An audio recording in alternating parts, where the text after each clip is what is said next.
Salut, c'est Tom de la photo Avenue. Ça fait une semaine que je possède le nouveau Canon EOS R5 et depuis, je n'arrête pas de faire des tests. Dans cette vidéo, je te montre à quoi t'attendre en termes de qualité d'image et de prise en main quand tu souhaites photographier de l'animalier avec le nouveau mode d'autofocus spécial animaux en combinaison avec le Tamron 150-600 mm G2.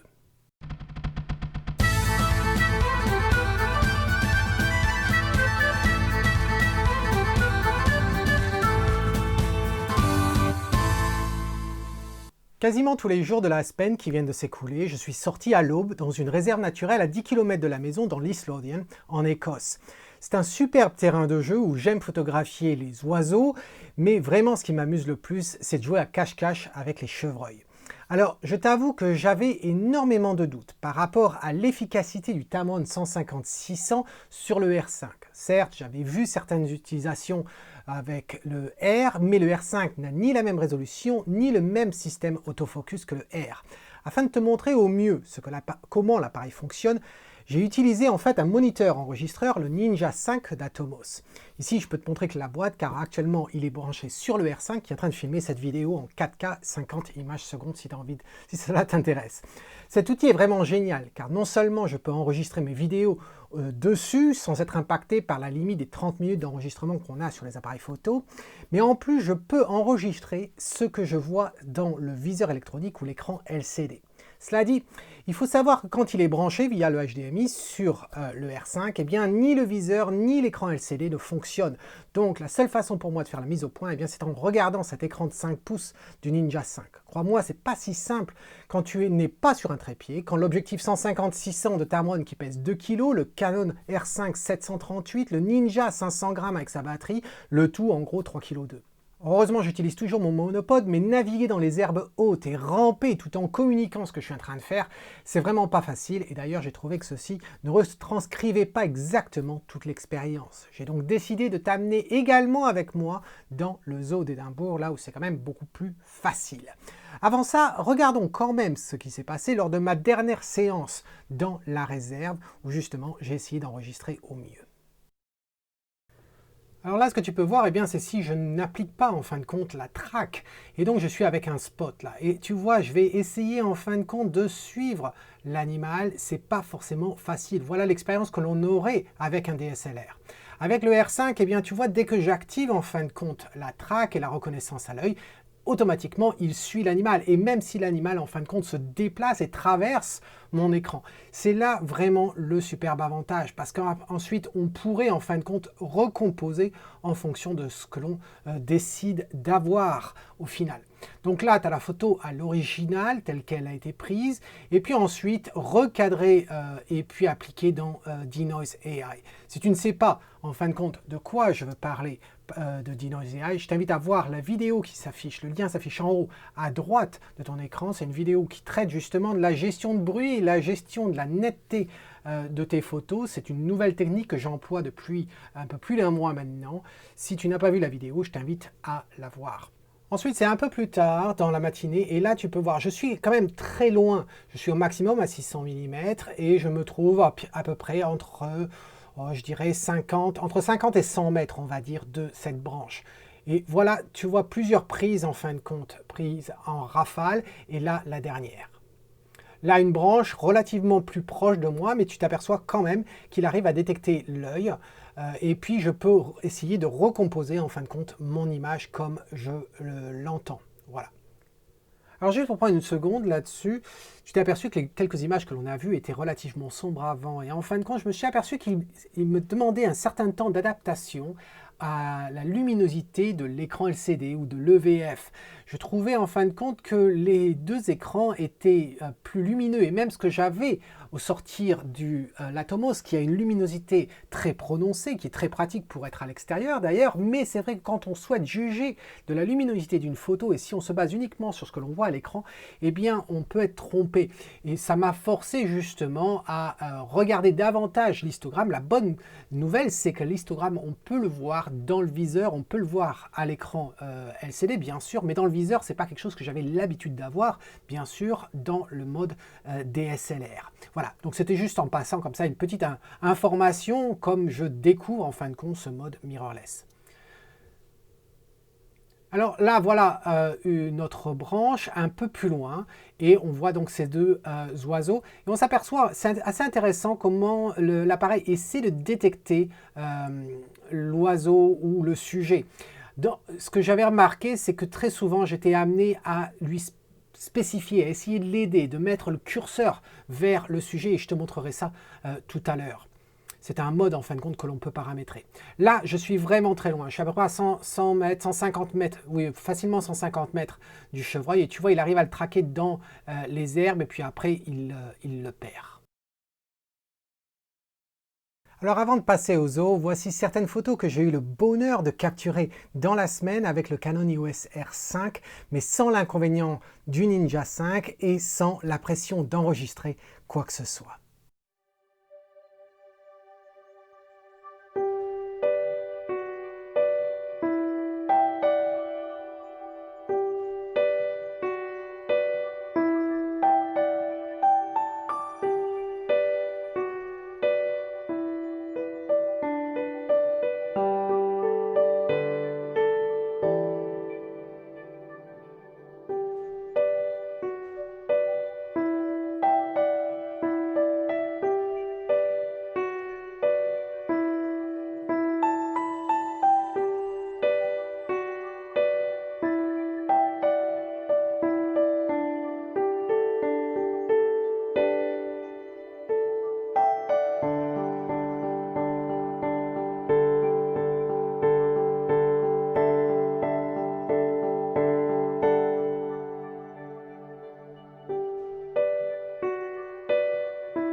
Alors regardons de plus près certains éléments que j'ai trouvé intéressants dans le menu du R5, justement par rapport à la photo animalière et ce que j'ai pu me poser comme question. Le premier élément, c'est en ce qui concerne le recadrage et aspiration. L'aspiration, c'est quelque chose qui n'est pas nouveau, hein, on l'avait sur les autres Canon, et c'est quelque chose que j'enseigne dans tous mes stages justement parce que j'ai toujours trouvé ça intéressant en fin de compte comme fonctionnalité puisqu'elle nous permet de prévisualiser un résultat si on choisissait un cadrage par exemple 16/9, 4/3 ou au carré. Et sans pour autant enregistrer cette information en dur dans le fichier RAW, on l'avait simplement dans l'aperçu, donc du coup ça pouvait être intéressant. Là, ils ont rajouté quelque chose, c'est-à-dire que si on rentre dedans, tu t'aperçois qu'on a maintenant full et 1,6. Tout simplement parce que le R5 accepte aussi bien des objectifs plein format, bien sûr, mais aussi les objectifs APS-C. Et donc, du coup, tu as la possibilité de spécifier. Je sais que Nikon, c'est la même chose. Tu as la possibilité de spécifier si tu veux utiliser tout le capteur ou bien une portion, en fin de compte, du capteur. Et alors, on pourrait croire que c'est intéressant, surtout pour l'animalier, où on imagine que son sujet, tel un petit oiseau, serait très loin, et donc il ne va pas forcément détecter l'œil précisément, parce qu'il est plus loin. Et donc, si on passe en 1.6, eh bien, comme l'avantage, entre guillemets, de passer d'un plein format à un APS-C et bénéficier justement du facteur de grossissement, en l'occurrence chez Canon de 1,6, eh bien, on pourrait peut-être détecter les yeux. Alors oui, ça fonctionne très bien et effectivement, on détecte les yeux dans certains cas où on ne les aurait pas détectés. Seulement, il y a un problème. Il y a une conséquence à ce choix-là.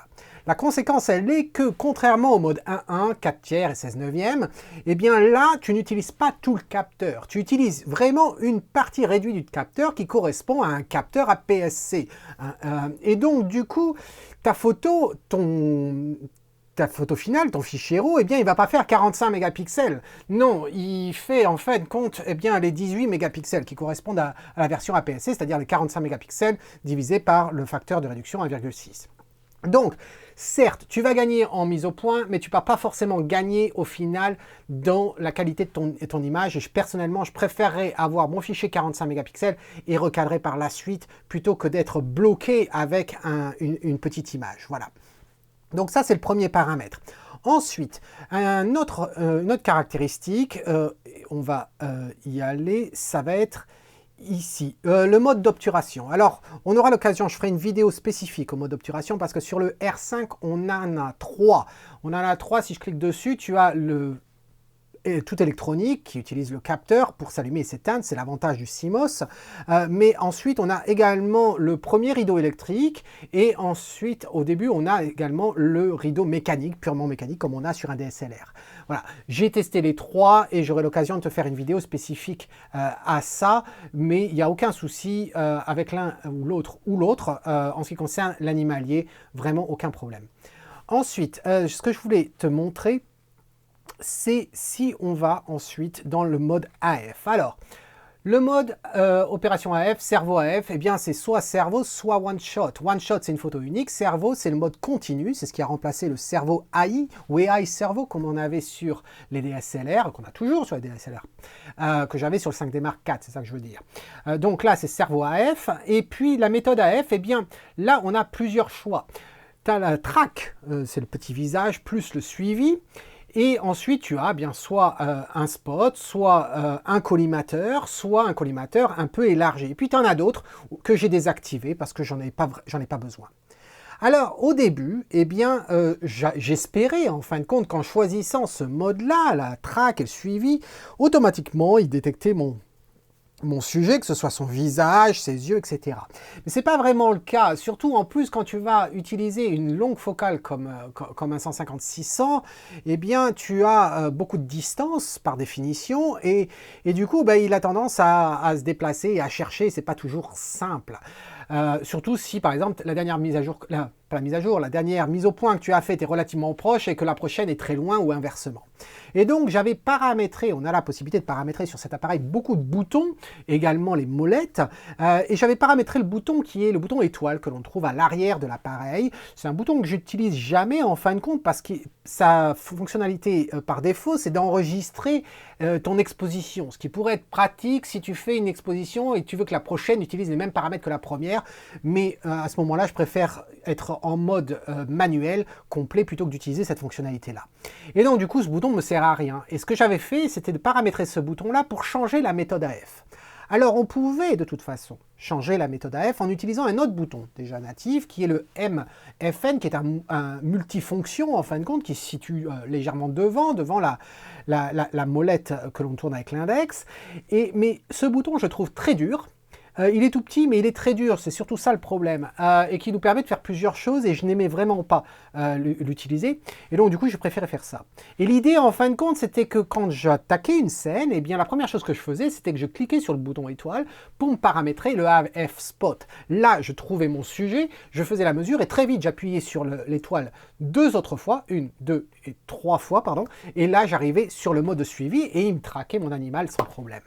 Seulement, je me suis dit, il y a une autre option qui est quand même plus sympa. Et l'autre option, en fin de compte, collimateur, autofocus, cerveau initial pour la track.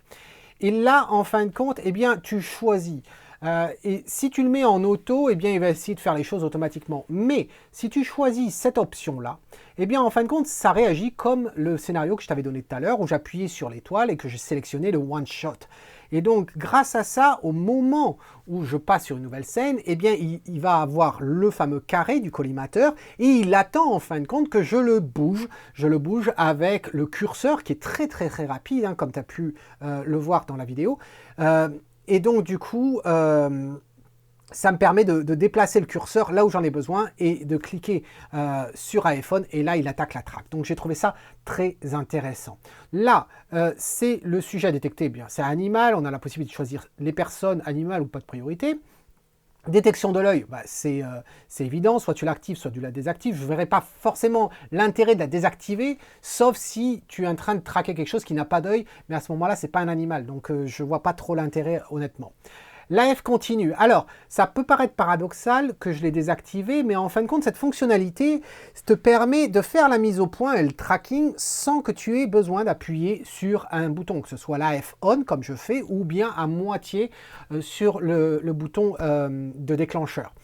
Ça fonctionne comme la vidéo. La vidéo sur le 5D Mark IV, on n'avait pas besoin d'appuyer sur le bouton pour attaquer la track, il détectait mon visage automatiquement, ce qui était très pratique. C'est pour ça que j'avais fait beaucoup de vidéos à l'intérieur. Quand je le faisais à l'intérieur dans le studio, eh bien j'utilisais le 5D Mark IV pour justement me traquer mon visage, etc. Mais là, on n'en a vraiment pas besoin parce que d'une, ça va t'utiliser beaucoup de batterie. Et puis, dans certains cas où justement, tu as une grande distance entre toi et ton sujet, eh bien, il va avoir tendance à naviguer beaucoup et ce n'est pas exactement ce que tu cherches. Donc, j'ai décidé de le désactiver. Donc, voilà pour les paramètres intéressants par rapport justement à ce mode AF et puis dans le mode animal. En ce qui concerne les différents scénarios, alors là on a différents scénarios de suivi, etc. Si on veut suivre l'objet malgré qu'il y ait un obstacle entre nous et l'objet, etc. Là j'ai fait les choses simples, j'ai utilisé le mode auto et j'ai trouvé qu'en fin de compte ça fonctionnait quand même plutôt bien, puisqu'il va gérer aussi bien une accélération rapide qu'un ralenti. Il va gérer également en fin de compte s'il y a un obstacle entre nous et le sujet. Donc j'ai trouvé que c'était pas mal. Voilà donc pour les menus du R5 que je trouvais intéressants par rapport à cette track animale. Alors maintenant c'est la séance au zoo d'Édimbourg, mais avant de continuer la vidéo, je voulais simplement te parler d'une chose.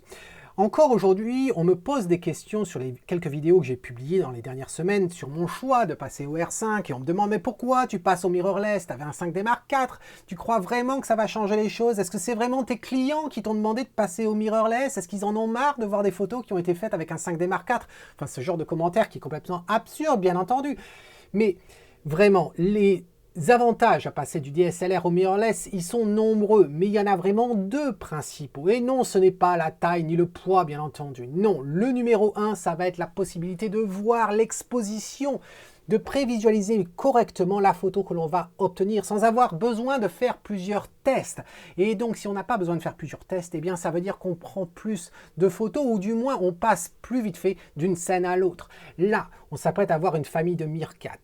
Très clairement, je viens d'allumer l'appareil photo, qu'est-ce qu'on voit? On voit qu'on est sous-exposé. Certes, l'échelle en bas de luminosité nous l'indique seulement. Et d'ailleurs, je fais une petite parenthèse. On m'a demandé comment fonctionnait justement le posemètre par rapport au point de focus sur le viseur ou le LCD. Eh bien, ce que je peux dire, c'est qu'en fin de compte, il fonctionne dans le viseur comme il fonctionnait dans le LCD sur le DSLR, sur le 5D Mark IV en l'occurrence. C'est-à-dire qu'en fin de compte, j'ai beau avoir le posemètre dans le mode évaluatif, et tu trouves ça sur la gauche, tu vois que je suis en mode rafale, pas la plus rapide, mais je suis en mode rafale, et dessous, eh bien, le rectangle avec le petit cercle et puis les deux arcs l'un sur l'autre, eh bien, c'est le mode évolutif de chez Canon. Et en fin de compte, ça veut dire quoi? Eh bien, ça veut dire qu'il analyse la moyenne de l'image et normalement, il fait une exposition. Cela dit, comme j'ai le point de focus, eh bien, il va se baser en priorité sur l'exposition de ce point de focus. C'est quelque chose de nouveau puisque sur les DSLR, on avait ça uniquement quand on utilisait l'écran LCD. Là, le capteur est toujours exposé justement à la lumière et donc du coup, il nous fait une lecture comme ceci. On remarquera que l'on a l'échelle en dessous de luminosité qui nous indique qu'on est sous-exposé à -2 stop. Et ça, c'est l'endroit où il y a le Meerkat à cet endroit-là. L'histogramme nous aide énormément, je trouve, pour la lecture, en fin de compte, de notre scène et faire les réglages en conséquence. Donc, ce que tu t'apprêtes à voir maintenant, eh bien, c'est mon réglage de l'exposition en fonction de ce que je vois dans l'histogramme, mais aussi ce que je vois dans la scène. Voilà. Et alors, ça commence par monter en fin de compte les ISO, tu vois qu'on est maintenant à ISO 1000. Bien sûr, je règle également le temps, j'essaie de trouver un compromis entre les deux. Et là, ça me paraît relativement intéressant. Tu remarques qu'il a capté l'œil très rapidement et quand il ne voit pas les yeux, eh bien, il analyse la tête. On va remarquer également qu'il va avoir tendance à choper en fin de compte l'oreille de temps en temps, tout simplement parce que l'oreille est noire et il peut confondre un petit peu les deux. Là, c'est si on zoome directement dans le viseur et que l'on voit l'image. C'est très pratique, seulement on s'aperçoit que la résolution en fin de compte de l'image que l'on voit, eh bien, c'est le preview que l'on a dans le RAW et pas forcément en fin de compte la qualité de l'image que l'on a au final. Voilà l'image originale que tu peux voir, que j'ai sortie de Lightroom. Si tu t'aperçois de la différence de ton, c'est tout à fait normal, c'est parce qu'en fin de compte le ton appliqué à l'image dans l'appareil photo, eh bien c'est celui de Canon, alors que celui qu'on a dans Lightroom, eh bien c'est fait à partir d'un DNG. D'ailleurs, si tu n'as pas vu ma dernière vidéo concernant le DNG, c'est-à-dire que pour l'instant, eh bien le format RAW du R5 n'est pas encore supporté par Lightroom, DxO et les autres, et donc tu as la possibilité de convertir tes fichiers RAW en un RAW standard du type DNG, et donc du coup tu peux ensuite importer facilement tes photos dans Lightroom et les travailler comme tu as l'habitude. Si tu n'as pas vu cette vidéo, eh bien je t'invite à le faire, le lien s'affiche en haut à droite. Alors là, c'est la photo originale, mais tu vas voir dans un instant, en fin de compte, la version travaillée dans Denoise. On a réglé le bruit et la netteté.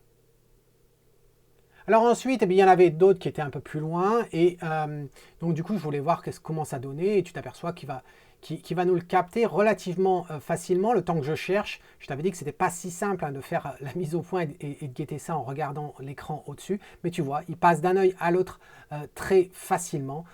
Et la photo originale, la voici, et quand on zoome dessus et avec le bruit, eh bien le résultat est absolument splendide. Là, c'est à travers la vitrine, il y avait une vitre qui montait au niveau de ma taille et je voulais voir si ça captait facilement, et tu peux voir qu'il n'y a absolument aucun souci. La qualité est médiocre bien sûr à cause du reflet, mais ça fonctionne très bien. Et là, un au fond qui était derrière les arbres, et je voulais voir justement comment il arrivait à supporter. Et tu vois qu'il arrive à le capter quand même à travers les herbes. Il a fait quand même un bon travail, et il oscille entre les deux yeux. Et puis ensuite, tu peux recomposer à ta guise. Mais vraiment, ils sont mignons ces petits animaux. Très très marrants. Alors là, on passe au flamingo. Au flamand, pardon, et là c'est marrant à quel point le point passe d'une tête à l'autre. Tu vois, il y a eu 3 flamants roses, et là si on zoome, alors voici ce que ça donne dans l'appareil quand on zoome dessus, dans l'œilleton. Encore une fois, la résolution n'est pas forcément la même de l'image. Là c'est la photo originale, tu vois que je l'ai fait à travers une vitre. Là c'est un recadrage dans Denoise, et le résultat est quand même très proche, même si on voit quand même le reflet sur le bec. Alors là, voilà ce qui se passe, il a capté l'œil, la bête se retourne, il nous chope le derrière parce que bien sûr, il trouve du contraste, il trouve quelque chose, mais bon, c'est pas forcément là qu'on a envie de faire la mise au point, et boum, dès qu'il trouve l'œil, il l'a chopé. Voici la photo originale, recadrage et Denoise, voilà ce que l'on obtient à travers la vitre, encore une fois. Alors là, c'est un panda roux qui était très en haut dans les branches. La majorité des gens ne pouvaient pas photographier. Heureusement, avec le 600 mm, c'est pas trop un souci. Le problème, c'est qu'il est dans l'arbre, il fait très sombre. Et puis derrière, on a le ciel qui était très bleu, très blanc. Et donc, trouver en fait un bon compromis autour de l'exposition. Tu vois que je règle petit à petit ma vitesse parce qu'il ne bouge pas. Et puis essayer d'avoir des ISO qui ne montent pas trop, etc. Et puis du coup, j'essaie de regarder l'histogramme en même temps. Alors voici la photo telle qu'elle est quand on zoome dans l'appareil photo. Et puis un peu après, tu vas voir ce que ça donne une fois recadré dans Lightroom. Alors voilà, on voit bien les blinkies, hein, les alertes du cramé. L'histogramme nous le montre également, mais ça, c'est l'histogramme. Alors, tu as vu tout ce temps-là où j'ai changé en fin de compte les ISO, essayer de trouver un bon compromis. Je ne savais pas à quel point j'allais pouvoir récupérer les informations dans les ombres. C'est une autre vidéo que je sortirai justement. On a parlé de la plage dynamique dans la semaine. Si tu n'as pas vu la vidéo, le lien s'affiche en haut à droite. Mais j'aurai l'occasion de faire une autre vidéo sur la récupération justement des ombres du R5. Et on sait très bien que Canon n'a jamais été très fort là-dessus. Là, recadrage avec Denoise qui était quand même très bien. Alors là, c'est un rouge-gorge qui passait par là, bon, malheureusement, il est un petit peu abîmé sur la tête, mais je voulais te montrer effectivement comment il chope. Et tu as vu à la vitesse, en fin de compte, il passe à droite et à gauche, et dans les deux cas, c'était absolument net. Recadrage avec Denoise, et voilà, le résultat est très, très, très propre. Alors ensuite, eh bien, les chimpanzés, très sombres, hein, bien entendu, les chimpanzés, mais c'était surtout à travers une vitre. Et là, tu vois le recadrage dans Denoise et puis aussi ensuite avec Photoshop un petit peu.